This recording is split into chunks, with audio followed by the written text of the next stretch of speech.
아이는 무엇으로 낳는가? I 돈, care. 고민 없이 아이 낳고 키우는 세상을 꿈꿉니다. I don't care. 벌써 5번째 시간이 됐습니다. 저희가 지난 시간에는요. 첫 만남은 나무라는 주제로 대구경북의 각종 출산 지원 정책을 알아봤죠. 오늘요. 저희 주제와 관련해서 새로운 손님이 또 I don't care를 찾아왔거든요. 네, 안녕하세요. 반갑습니다. 올리비아라고 합니다.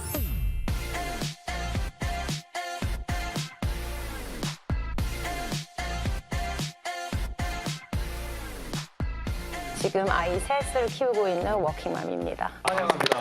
반갑습니다. 프랑스에서 네, 계셨고. 태어나고 쭉 거의 20살 때까지 있었어요. 그 프랑스에서 이분을 모셨다는 건 오늘 주제가 약간 글로벌하게 간다. 세계적으로. 네. 그런 느낌인 것 같은데 맞습니까? 당연하죠. 지난 시간엔 대구 경북 지역만 좀 살펴봤다면 오늘 뭐 전국적으로 또 해외로 나가서 한번 사례를 좀 살펴보겠습니다. 좋은 거 배우고 부족한 거 채우고. I don't care. 태국 경북을 넘어 세계로.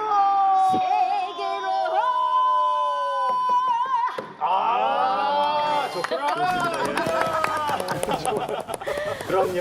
예. 오늘 제 주제를 담은 드라마부터 보고 네. 한번 출발해 보겠습니다. 드라마 나오라. 얼쑤. 얼쑤.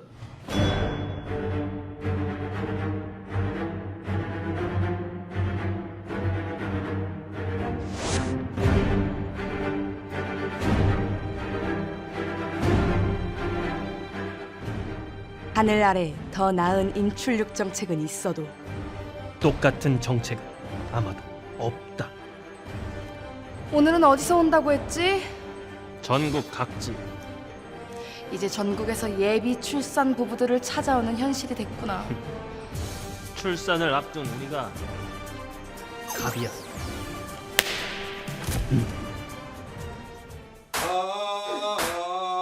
K 오디션입니다. 출산 면접 정책인가요?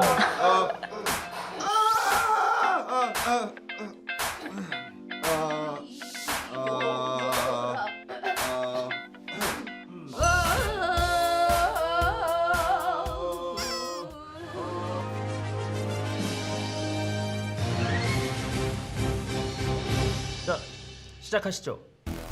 대전. 도저건 우리 아이. 엑스포죠. 과학도시 대전에서 꿈 많은 꿈돌이를 한번 키워보시는 건 어떠신가요? 저희는 2세까지 매월 15만 원의 양육지원금 지원. 근데 거주 조건이 있죠?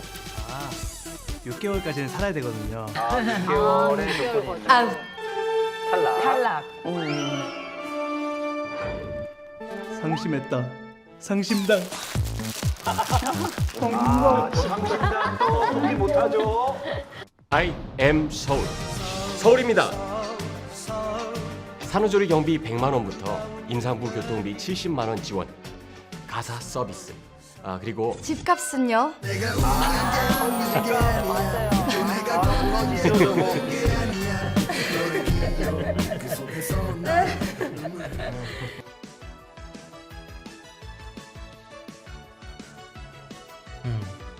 아웃이요.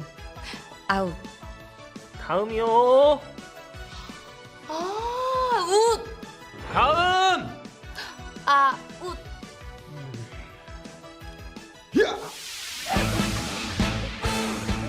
저출산에 눈물이 나 아이가 없다고 날 욕하지는 말아줘. 저희 인천은 아이를 낳으면 1억을 드립니다. 1억. 아이를 낳으면 바로 1억을 주는 건가요? 진짜 1억 줘요? 태아부터 18세까지 총 1억 원 지급. 인천. 파격적인데요? 나눠서. 7세까지 매년 120만 원씩 지급되는 천사 지원금이란 게 있고 8세부터 18세까지는 매달 5만 원씩 아이꿈 수당이라고. 로또보다는 연금 복권 같은 느낌이네.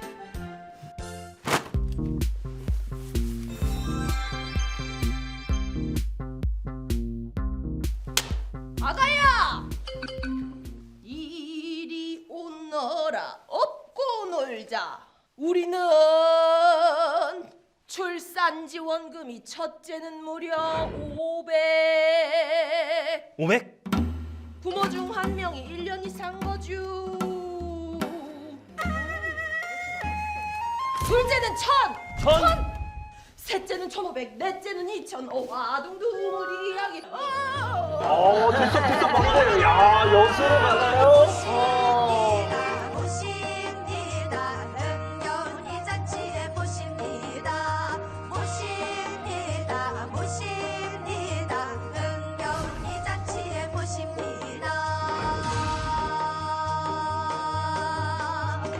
야 바람 분다 좋다.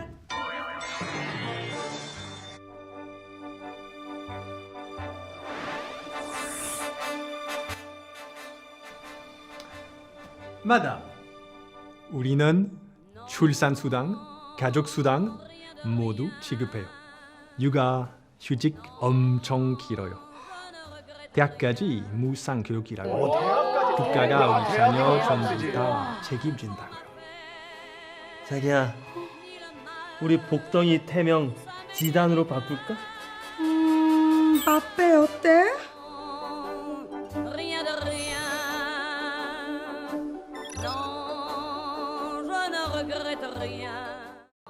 프랑스 부럽습니다. 네. 지난주에 보니까 대구 경북에서 이제 뭐 약간 경쟁했는데 오늘은 말이죠. 네. 전국 출산 정책 자랑 느낌이 납니다. 맞습니다. 제가 궁금한 게 생겼어요. 어떤 거요? 실제로 전국에서 출산 지원금을 가장 많이 주는 곳이 어딜까? 어딜까요? 1위는 전남 고흥군입니다. 오. 네, 1,080만 원 지급하고 있고요. 2위가 전남 진도군, 3위가 전북 김제시, 4위는 경북 울릉군, 그리고 경북 봉화군 순위가 됩니다. 아니 뭐 1위부터 3위까지가 전남 전북이에요. 네. 4위가 그렇죠. 이제 경북인데 네. 이거는 뭐 누가 잘하나가 아니라 누가 더 주냐 뭐 이런 거 같아요 지금. 근데 이게 또 실제로 현금을 주는 게 효과가 있었는지 올해 한국의 학교 출산율이 9년 만에 처음으로 또 반등에 성공했습니다. 네네네. 네. 출산지원금은 효과가 단기적으로 있습니다. 실제 전남 고흥과 전남 진도가 출산율 1, 2위 지역이거든요. 고흥의 합계 출산율이 1.28명, 진도의 합계 출산율도 1.09.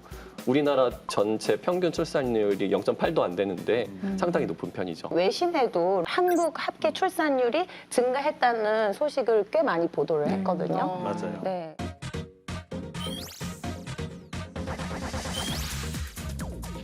보니까 광양시의 지난해 출생아 수가 13%나 증가했어요. 증가했다고. 경기도 화성 같은 경우 전국에서 다자녀 가구가 가장 많은 지자체로 그게 핵심이다. 좋은 결과였습니다. 근데 광양, 화성은 기본적으로 좀 일자리도 많고 먹고 살기에 좋은 예. 네, 그런 곳이라고 알고 있잖아요. 방향에는 포스코가 있어요. 네. 그죠? 그리고 화성에 기아차 생산 공장, 삼성, LG 공장이 있어요. 네. 당연히 일거리가 있으니까 복지 좋아지죠. 그렇죠. 돈 있으니까 돈 버니까 사람들 몰리죠. 그럼 결혼하게 되죠. 아기 낳죠. 맞아요. 이게 바로 핵심입니다. 그렇지 않습니까, 박사님? 맞아요. 되게 오랜 지적을 잘해서 그래요. 정말 핵심을 찌르셨는데요. 네. 사실 근본적으로 해결이 돼야 되는 게 이렇게 먹고 살 만한 환경이 되는가. 그래서 내가 여기서 아이를 키울 수가 있는가 이런 건데 지금 재정 자립도가 좀 낮은 기초 지자체에서는 좀 현금성 지원에 대해서 좀 경쟁적으로 이렇게 하다 보니까 재정 여건만 악화되고 있는 것이 아닌가 이런 우려도 있거든요. 네. 그 사실 듣고 보니까 저도 살짝 걱정이 되긴 한데 지원금만 받고 나중에는 결국 이사를 가지 않는다. 먹튀라고 꼼수들. 아, 의문스럽긴 합니다. 이사를 막 한 10군데 다니는 거야. 그러면 안 되잖아요, 박사님. 맞아요. 그죠? 진짜로 그래요? 예리한 지적이신 것 같아요. 여기서 이제 제가 퀴즈 하나 내드릴 퀴즈. 텐데요. 2012년도에 국내 합계 출산율 1위인 지역이 어디였을까요? 네, 기사가 진짜 많이 났었어요. 그래서 쉽게 맞습니다. 맞추실 수 있을 거라고 생각을 저도 이 하는데 기사를 여러 번 봤어요. 그래요? 전남 전북이 워낙 높았으니까 광주도 약간 좀 자, 적어보시죠. 일단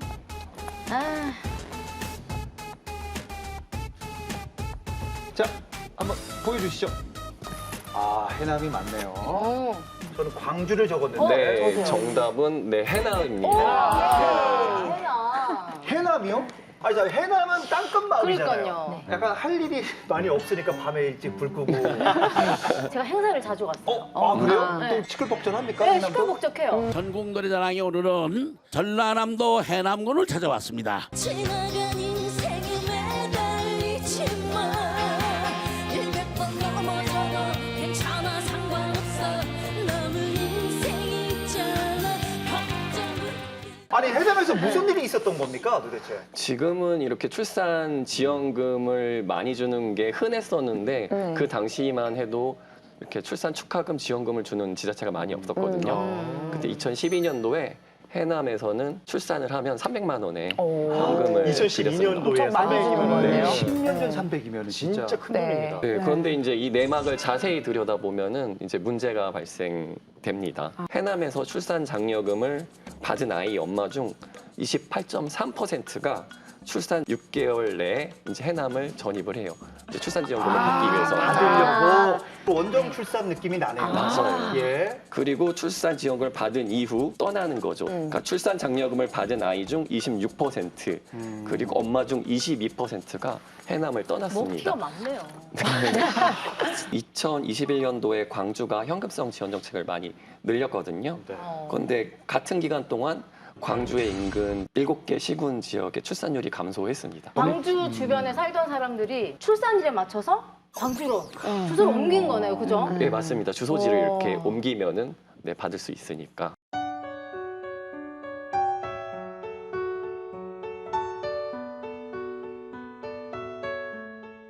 지자체 출산 장려 정책이 기대한 것은 그 지역에 뿌리 내려서 살게끔 하려는 것이 목적이었는데 의도와는 다르게 그 효과가 미미하다는 게 해남의 역설이라고 볼 수 있습니다. 아니 자꾸 이런 문제가 발생을 하면은 그 조건을 조금 엄격하게 하면 되는 거 아닙니까? 뭐 받고 나서 뭐 몇 년 동안 못 나가게 한다던가. 네, 그래서 실제로 이제 많은 지자체가 이제 일시금에서 이제 분할식으로 주는 형식으로 많이 바뀌게 되었죠. 그리고 또 지금 일시금에서 분할금으로 바뀌었다고는 하지만 기간이 3년에서 5년 정도밖에 안 되거든요. 그러니까 사실 현금성 지원만으로는 그 지역의 출산율을 장기적으로 제고시키기에는 좀 한계가 있는 거죠. 그러니까 지금이야말로 정말 현금성 지원뿐만이 아니라 그 이상의 대안은 뭐가 있을까 이런 거에 대해서 좀 고민을 해봐야 될 것 같아요. 아, 진짜 고민해야 돼요. 네. 그렇죠. 아니면 그냥 돈 뿌리는 정책만으로도 그냥 끝나는 거잖아요. 네. 네.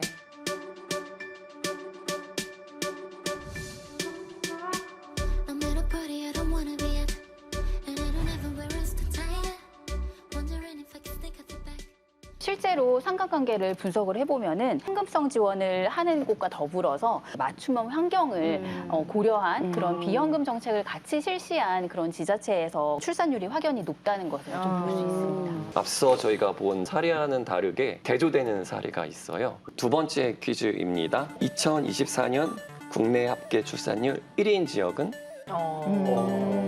수도권으로 가죠, 무조건. 살기 좋은, 몰리는 데는 수도권이잖아요. 그잖아요. 그렇죠. 아까 화성의 예를 들었잖아요. 네. 화성에 신혼부부가 맞아요. 많죠. 많아요. 아. 네. 적어보시죠, 우리. 비가 얇아서. 화성. 아, 출산율이 좋다. 이거 압도적이지 않을까 생각됩니다. 예. 아, 자, 한번 볼까요? 어디에요, 여기? 화성? 세종. 세종. 세종. 아, 세종이 있었구나. 세종시, 네, 정답이 있는 것 같은데요. 서울입니까? 정답은 바로 네, 세종. 아, 세종이에요?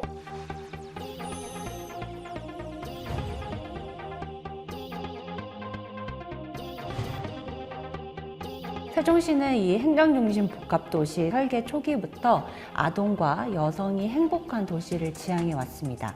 그 덕분에 지역 내에 이제 거점 시설을 정해서 그 거점 시설 내에 다양한 육아 돌봄 인프라를 집착해 놓고 시민들이 이제 이용할 수 있도록 하겠다. 도시 설계 자체를 그런 시설이 필요하다라는 걸 인식하고 도보 생활권별로 복합 커뮤니티 센터라는 열린 공간을 만들어 놨고요. 아이를 키우는 부모에게는 굉장히 좋은 장점이겠죠. 거점 시설로 인해서 시민들은 영유아부터 노령 세대까지 모두 자기가 필요한 서비스를 도보로 이용을 할 수 있는 장점이 있다는 거거든요.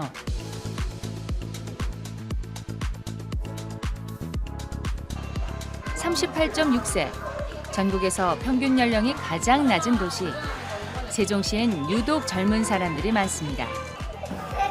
그러다 보니 자연스레 출산율도 올라갔죠.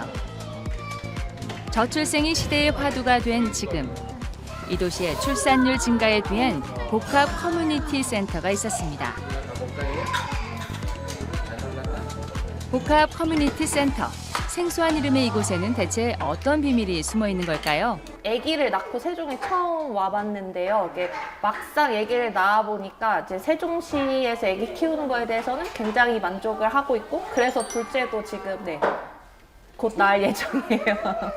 복합 커뮤니티 센터 안에 주민센터도 있지만 이런 공동육아 나눔터도 있고 또 도서관도 있고 다양한 시설을 남녀노소 다 이용할 수 있는 게 제일 큰 장점인 것 같아요. 여기 동마다 있는 공동육아 나눔터라든지 그리고 아이돌봄 서비스라든지 좀 아이들을 돌볼 수 있는 좀 양육을 할 수 있는 여러 시스템들이랑 커뮤니티 시설들이 다 한 군데 좀 모여 있어서 원할 때 편하게 이용할 수 있다라는 이런 부분이 좋은 장점이 아닐까. 세종시에는 실은 자랑할 만한 부분이 복합 커뮤니티 센터인데 그 이용자들이 접근하기 좋은 곳이에요. 저희 공동육아 나눔터는 18개 지금 현재 운영을 하고 있는데 그중에서 14개가 이 복합 커뮤니티 센터 내에 있습니다. 그러니까 이 안에서 공공기관들과 함께 연계돼서 가족 돌봄을 실천할 수 있기 때문에 이런 부분들에 있어서 만족도가 굉장히 높게 나타나고 있다고 보여집니다. 공동 육아방에서 멀지 않은 거리에 돌봄이 필요한 초등학생이라면 누구나 이용할 수 있다는 다함께 돌봄센터가 있습니다. 이곳에서는 부모의 맞벌이와 같은 이유로 돌봄 사각지대에 놓인 초등학생들에게 소득 수준에 관계없이 맞춤형 돌봄 서비스를 제공합니다. 학교 수업이 끝난 시간부터 저녁 7시까지 돌봄센터에서는 자체적으로 프로그램을 운영합니다. 친구들이랑 노는 것도 재밌고 프로그램도 여러 가지 시설이 많아서 다양한 체험을 해볼 수 있어서 좋은 것 같아요. 복합 커뮤니티 센터에서는 아이들의 연령대에 맞는 다양한 장난감을 빌릴 수도 있습니다. 이렇게 다양하게 자리 잡고 있는 돌봄 시설들을 통해 시민들은 온전히 출산과 육아의 기쁨을 누릴 수가 있습니다. 출산과 육아의 동의어가 곧 부담이 되어버린 요즘. 어쩌면 그 해답은 생각보다 가까이 있을지 모릅니다.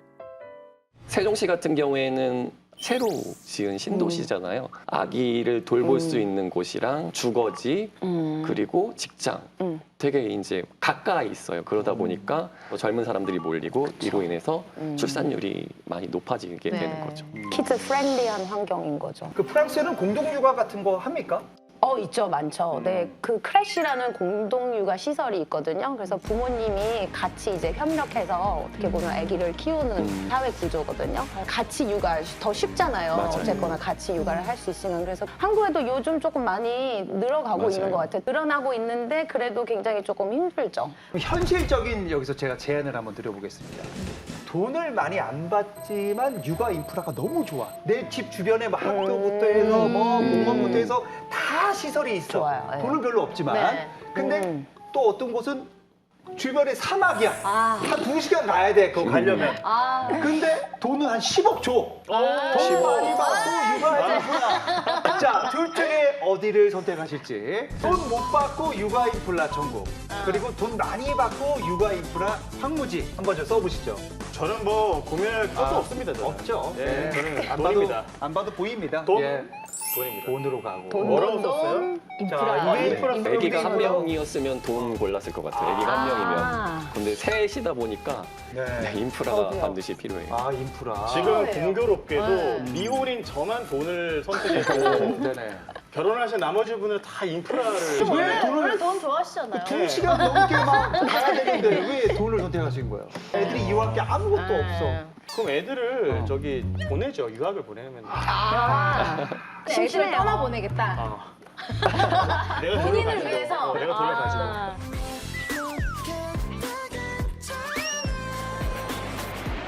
이 4명을 키우다 보니까 인프라 포기 못해요. 네, 맞아요. 안 돼요. 큰일 나요. 한 명은 이제 내가 케어가 되지만 케어가 되죠. 근데 많으면은 여기 놀러와. 갔다가 저기 갔다가 어떻게 해요? 못하지. 네, 못해요. 아이가 한 명이었을 때도 저는 네. 인프라를 택했을 것 같기는 한데 직장 다니다가 금요일 저녁만 되면은 주말을 어떻게 보낼까가 또 되게 걱정인 거예요. 내일은 어디 가서 어떻게 놀이를. 어떻게 애한테도 유익하게 내가 보낼 수 있을까 이런 맞아요. 거에 대한 고민이 되게 많았던 왜냐면 일이 것 늦게 끝나. 근데 네. 집에 애가 있어. 그러면 저 전화해서 좀 돌봄 좀 맡기면 되는데 네. 네. 여기는 돈만 있으니까 야 돈 세고 있어라. 이렇게 되니까 애가 갈 데가 없어. 오늘이 제가 지금까지 방송하면서 제일 위기인 것 같아요. 왜냐하면 지금까지는 뭘 상상을 해서라도 이게 대충 이제 감이 왔었는데 육아는 제가 제일 해본 적이 없기 때문에 네, 그렇죠. 도저히 네. 감도 안 잡히고 맞아요. 너무 네. 어려워요. 생각이 바뀌실 거예요, 곧 있으면. 결혼을 해야 뭐 생각이 그렇게 바뀌지. 내 육아를 해봤어야지 뭐 인프라가 어떻고 인프라가 좋으면 어쨌거나 다 맡기고 일은 할 수 있잖아요. 일을 그렇지. 열심히 하면 되잖아요. 네. 일해서 돈 벌어야죠. 네. 왜 꽁으로 벌라 그래요? 아니 그렇다면 인프라 확충에 가장 많은 예산을 쓰는 데가 어디입니까? 인프라가 그렇게 중요하다고 그렇죠. 생각하니까. 아동 1인당으로 인프라 예산액이 가장 많은 데가 서울 중구랑 강원 화천군, 인천 강화순으로 이렇게 나눠요. 그래서 서울 중구 같은 경우 보면은 학교 안에 돌봄 교실을 지자체 직영으로 운영을 하고 학교만 끝났다고 돌봄이 끝나는 게 아니잖아요. 그러니까 틈새 돌봄 이런 것들을 운영을 해가지고 지자체 우수 이런 상도 받아서 다른 지자체에서 이 서울 중구 사례를 견학까지 할 정도로 또 우수 사례로 꼽혔던 적도 있고요. 화천군 같은 경우에는 출산율 반등도 중요하지만 출산율을 반등시키기 위해서는 진짜 아이가 잘 키울 수 있는 환경 조성이 필요하다라는 생각을 예전부터 가지고 그 복지 정책을 지금 추진하고 있는 곳이에요. 강원도 최북단 화천군의 경우 합계 출산율이 전국 평균의 2배에 달합니다. 색색의 공이 가득 찬 풀장에 아이들이 공놀이에 한창입니다. 놀이기구마다 뛰어노는 아이들로 북적입니다. 강원도 화천군이 지난해 만든 초등학생 돌봄 시설입니다. 전국에서 처음으로 종일 돌봄을 시행 중인데 원어민 영어회화부터 축구 등 운동까지 15가지 수업이 모두 무료입니다. 굳이 여기서 교육 때문에 큰 도시를 간다거나 그러지는 않을 것 같아요. 교육 때문에 수도권으로 진출하는 것들에 그런 우려가 있다면은 화천군에서 직영으로 뭐 영어 프로그램을 운영을 한다던가 중국어 교실을 운영한다던가 이런 식으로 교육 이런 쪽에서도 굉장히 많이 좀 도움을 주고 있는 이런 정책을 펼치고 있어요.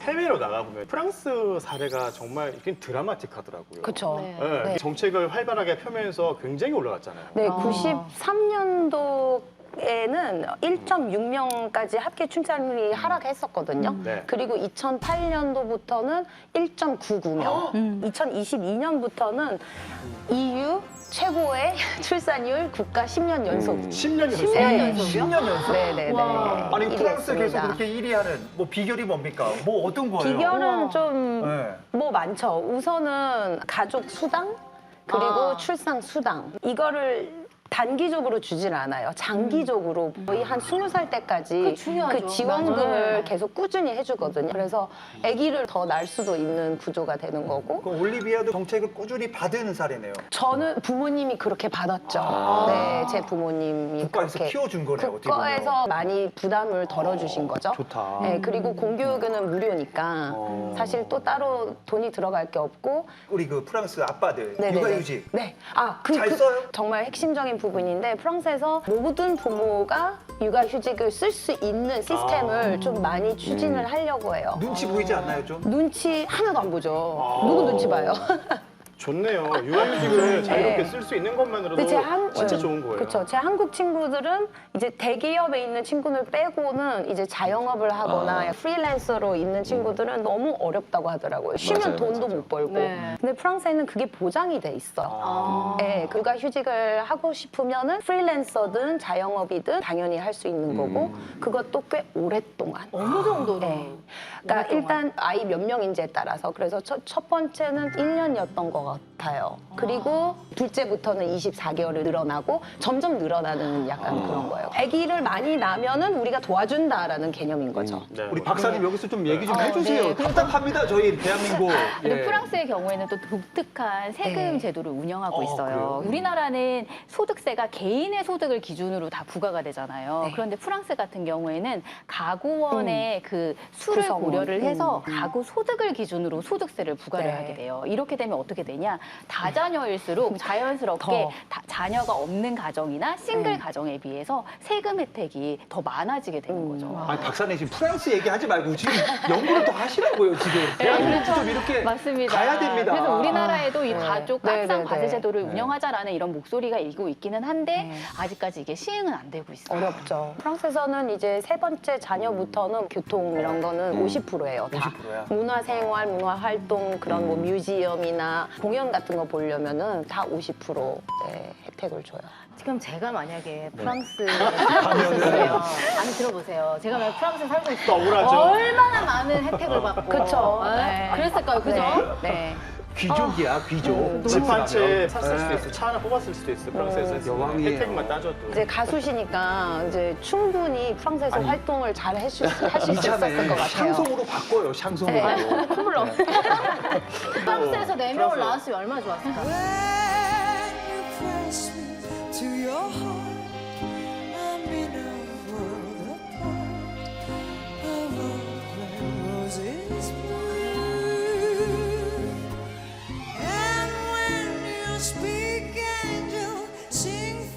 그래서요. 또 다른 나라는 어때요? 대표적으로 이제 독일은 아동 수당은 이제 킨더겔트라는 이름으로 불리는데 18세까지 일단은 중앙 정부 차원에서 관리를 해서 아동이 취업을 못했다. 그럼 21세까지 주고 직업 훈련을 한다. 그럼 25세까지 주고. 프랑스도 좀 비슷한 것 같아요. 네. 네. 와, 우리나라에도 사실 아동수당 같은 게 있지 않나요? 전 들어본 것 같거든요. 우리나라도 아동 수당이 이제 월 10만 원씩 8세까지 주기는 하는데 18세, 20세 이렇게까지는 주고 있지 않아요. 사실 돈 들어간 때는 그 초등인데. 이후인데 근데 그 이후에 정말 먹는 것부터 진짜 4명을 키우고 식비 계시는데 어마어마합니다. 그때부터 너무 확 늘어나요. 맞아요. 그게 느껴지는데 그때 지원이 없는 거예요. 제일 중요할 때 없으니까 아기 날 아예 마음이 안 생기는 거예요. 독일의 아동 수당이 또 좋은 점 중에 하나가 정책 철학 설계가 아이한테 지급하게끔 만들어져 있다는 거예요. 아동도 사회적 구성원이고 경제적 가치를 창출하고 권리가 있다라는 것을 보여주기 위해서 이제 아동한테 수당을 지급을 하는 거예요. 저는 그 아이한테 직접 주는 건 받습니다. 그거 받으면 뭐 그러면요? 슬라임 사고 뭐 티니핑 사고 그런단 말이에요. 그러면 본인 직접 챙기시겠어요? 부모가 챙겨서 사주는 게 낫지. 애들 집을 봤어. 어떻게 생각하십니까?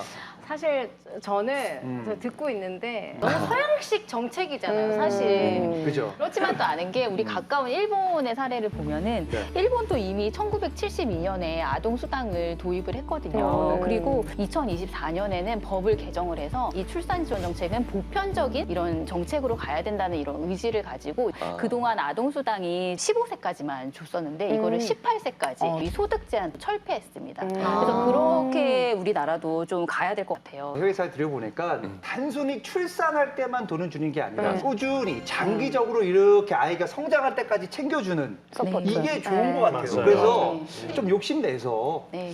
저도 좀 지금 받고 싶습니다. 네. 뭘 받겠다고? 저도 좀 계속해서 꾸준히 지속적으로 저도 좀 받고 저처럼 커도 받을 수 있는 거. 프랑스 같은 경우에는 출산을 하든 육아를 하든 그렇게 막 크게 부담을 느끼거나 그런 건 없어요. 왜냐하면 어떻게 보면 같이 사회가 키워주는 거잖아요. 함께. 그래서 어떤 큰 부담이 덜어지고 하지만 한국 같은 경우에는 이게 개인 부담인 거죠. 그래서 조금 더 사회가 국가가 아이를 뭐 같이 키워주는 약간 그런 시스템이 구축됐으면 좋겠어요. 프랑스 역사학자 필립 아리에스 한 얘기가 있는데요. 인구 변동은 그 시대를 살아가는 사람들이 보내는 신호다라고 말씀을 하셨어요. 그러니까 정부나 지자체들이 사람들이 보내는 그 신호를 네. 제대로 읽어야 된단 말이에요. 캐치해야 되는 거죠. 제대로 읽어내지 네. 못하면은 뭐 정책이든 뭐든 간에 좀 헛돌 수밖에 없지 않을까 네. 그런 생각이 듭니다. 네, 육아와 출산에 대한 퍼저티브 정책이 좀 너무 늦게 시작된 것 같다는 생각이 들더라고요. 네. 몇 년 전까지만 해도 이제 결혼과 출산이 페널티라는 사회적 인식이 깔려 있다 보니까 아무리 좋은 정책을 내놔도 사람들이 이제 받아들이지 못했던 거죠. 어쩌면 이제 떨어진 출산율은 살기 좋은 세상을 만들어야 된다는 그런 경각심을 우리 사회에 던져준 그런 신호가 아닐까 네. 이런 생각이 드네요. 네. 오늘 순서는 여기서 마무리하고요. 다음 주 이 시간에도 고민 없이 아이 낳고 키울 수 있는 환경은 또 어떻게 만들 수 있을지 다 함께 고민해 보도록 하겠습니다. 여러분 고맙습니다. 안녕히 계세요. 고맙습니다. 감사합니다.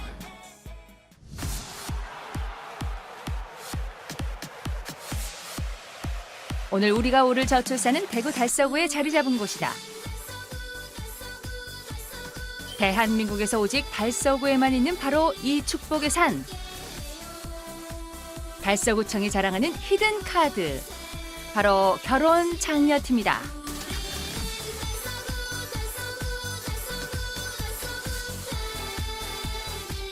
대한민국의 230개 지자체 중에 달서구에만 유일하게 있는 결혼 장려팀은 청년복지 일원으로 만남 행사를 해주는 거. 실례지만 과장님 자녀분들은 다 결혼하셨어요? 저도 일녀일남이 있는데 아직 미혼이고요. 아직 미혼이고요. 반드시 우리 애들은 결혼할 겁니다.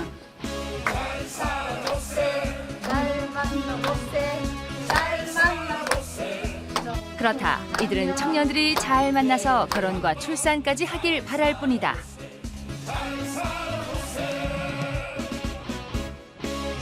이들은 여기 새로운 팀원들을 모집하려고 왔다. 인구의 절벽 시대에 이루고 있습니다. 잘 만나보세요. 활동을 하면 국가 위기는 극복될 것이다. 솔로 탈출 결혼 원정대라고 있거든요. 주민들이 커플 매니저 양성 가족에 이 사람들을 만남 행사를 해줍니다. 솔로로 사는 것보다 우리가 자녀를 키우면서 살면 얼마나 희망적이고 재미있고.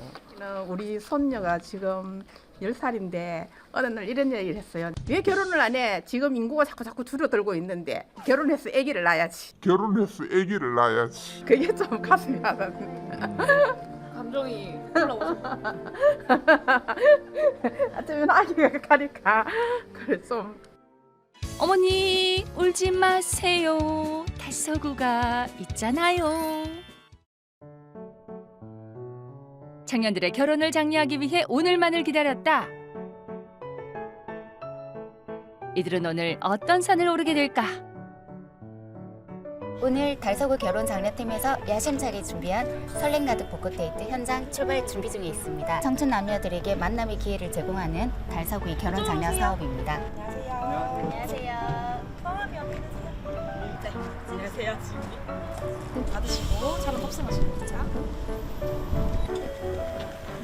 오신 밖에 두 분 입장하십니다. 새로운 만남을 위해 출발! 박수 부탁드립니다. 설레이는 봄 여러분 설레임 가득한 대화를 나누도록 하겠습니다.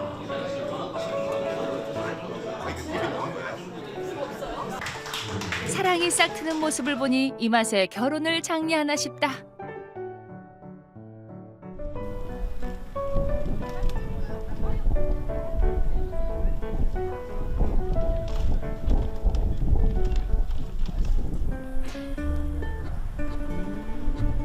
오늘도 성공한 것 같지? 네, 결혼할 것 같아요. 올해 왠지 첫 커플 탄생? 이번에도 성공이야. 우리는 분명 희망을 보았다. 오르고 또 오르면 못 오를 리 없는 산. 영상앨범 저출산 끝. 계속해서 우리 결혼해라, 아이 낳아라 표독하고 있지만 왜 이렇게 비혼을 생각하는지 한번 좀 들어보는 시간을 좀 가져봐야 될 것 같아요. 네, 드디어. 그것이 궁금하다. 네. 결혼하셨어요? 안 했습니다. 결혼을 했다고 다 행복하진 않더라고요. 큰일 났습니다. 자, 오늘 말이죠. 결혼한 사람 3명과 결혼 안 한 사람 3명입니다. 우리가 열심히 해야 됩니다. 아셨습니까? 비혼과 딩크에 대한 이야기도 지금 우리 사회에서 너무 중요하거든요.